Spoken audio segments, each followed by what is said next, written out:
Hello అండి అందరికీ. So, actually నేను అవుట్‌ఫిట్స్ అనేవి చేంజ్ చేస్తూ ఒక వీడియో చేశాను కదా! అండ్ నేనైతే ఇప్పుడు ఇంకొక అవుట్‌ఫిట్ గురించి చెప్పబోతున్నాను. అదేంటంటే నేను శారీ ఏసుకున్నా గదా!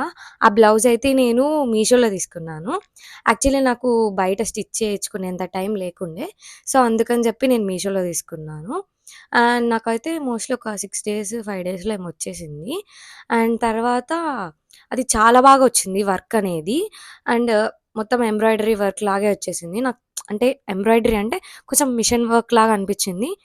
కానీ మీరు లో బడ్జెట్‌లో కావాలి, వర్క్ కావాలి, అలా ఎవరైనా తీసుకోవాలి అనుకుంటే చాలా బెస్ట్ అనే చెప్పొచ్చు. అండ్ అదొచ్చి సిల్క్ టైప్‌లో వచ్చేసిందనమాట. అంటే పట్టు అలా పట్టు సిల్క్ ఉంటది కదా! సో, అలా వచ్చింది క్లాత్ అనేది. నాకైతే ఓకే. ఓకే అనిపిచ్చింది. ఒకవేళ బడ్జెట్ ఫ్రెండ్లీలో ఏదైనా ఎప్పుడైనా మనం పార్టీస్‌కి గానీ, లేకపోతే ఏదన్నా చిన్న చిన్న ఫంక్షన్స్‌కి గానీ అలా ప్రిఫర్ చేయొచ్చు. నేనంటే పెద్దగా వెయ్యను. ఒక్కసారే వేస్తాను గాబట్టి బ్లౌజు నేనింక అలా తీసేసుకున్నాను. ఒకవేళ మీకు కావాలంటే కామెంట్ చేసేయండి. నేనైతే లింక్ మీకు షేర్ చేస్తాను. ఓకే. Bye guys. సబ్స్క్రైబ్.